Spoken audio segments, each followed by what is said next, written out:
everyone check under your seats, because you guys get a first copy of this book.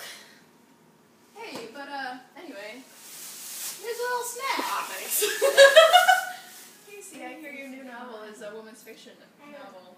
Yeah, I have a history of making women fiction novels. I've read all of them, by the way. Oh, that's nice. So, how did you draw inspiration for this new novel? Well, of course. I use a similar recipe for all of my books. Of course, with like slightly different ingredients, and you get your peanut butter cookies and your snickerdoodles. So I use little aspects from each one of my books. Oh, that's cool. I dig it.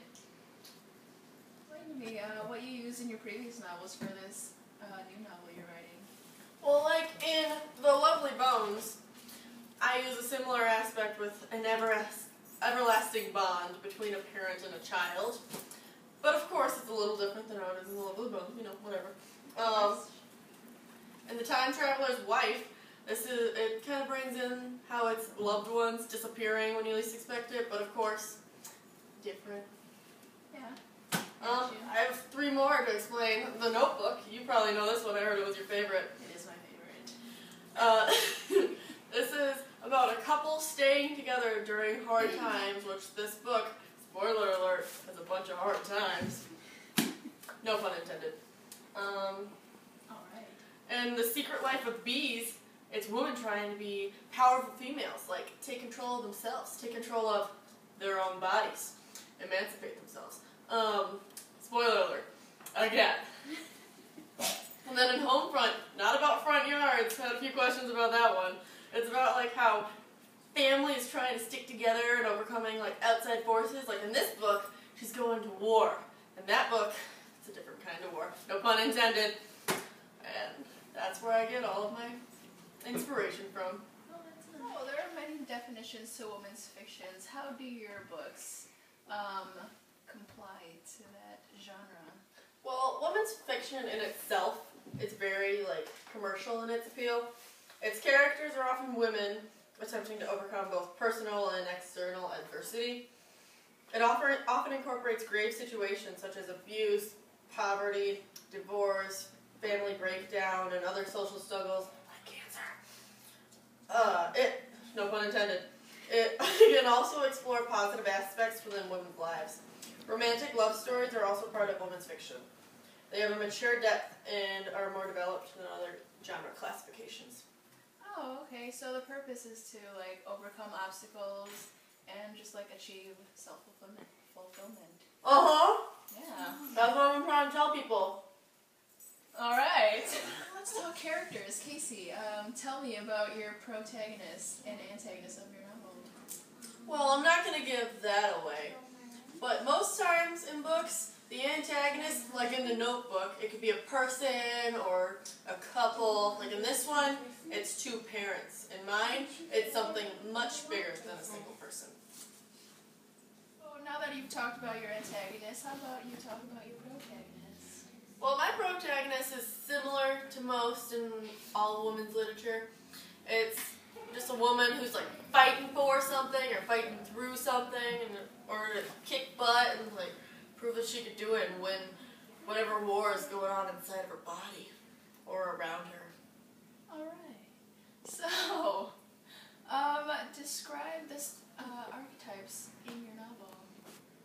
My supporting characters are everywhere. We have the overprotective mother. We have the delinquent brother. We have the horny ad litem. We have the douchey lawyer. We have the distant dad. We have all of them. Oh. We're just going to pack it into one hard-hitting novel, and it's going to be great. Buy it. That's one great novel, guys. What a heart-wrenching novel that squishes all of these books into one. Make sure you check out my new book, My Sister's Keeper. For a preview of My Sister's My book! My Sister's Keeper! Mr. and Mrs. Fitzgerald, Yeah. it seems that Kate has APL, which is a rare form of leukemia. Is she going to die? Survival rate is very slim, but treatment will have to start immediately. I'm going to take a blood test to see if you're a match for Kate. It won't hurt. I'll be back with the results soon. Thank you.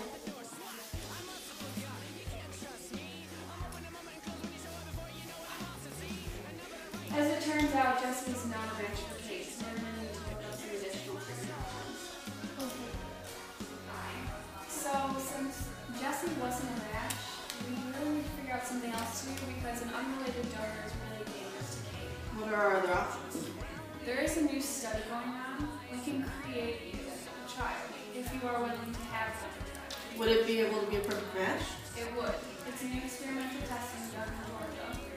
And we can make you a baby. Thanks. Let's do this.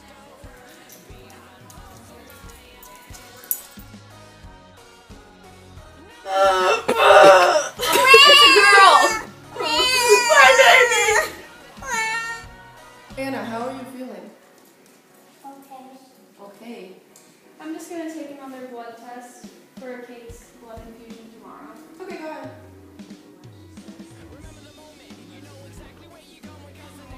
Are you okay? I'll get you a Band-Aid. I'll be right back.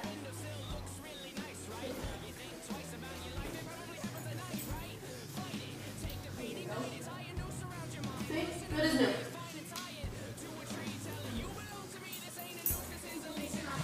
Can I go? What if your sister needs you? But I really want to go.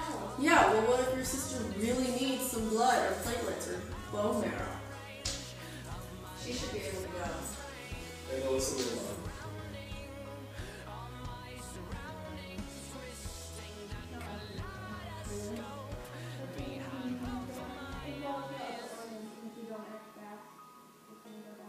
So will you do a transplant? Yeah, she's going to need a new kidney. Are we going to put her on the donor one? The thing about her is with HDL, putting on a donor is very risky because an unrelated donor can be well done. So when they're related.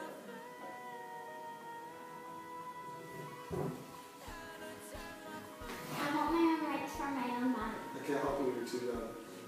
I will make it alive for my sister. I'll think about it. I need help now. Hello? Yes, this is she. What? Emancipation? What are you talking about? Okay, thank you very much. Right. This is ridiculous. She's a child. She can't sue her own mother. It's not ridiculous because it's her own body. She can do what she wants to do. She's just trying to help Kate. She's just looking for attention.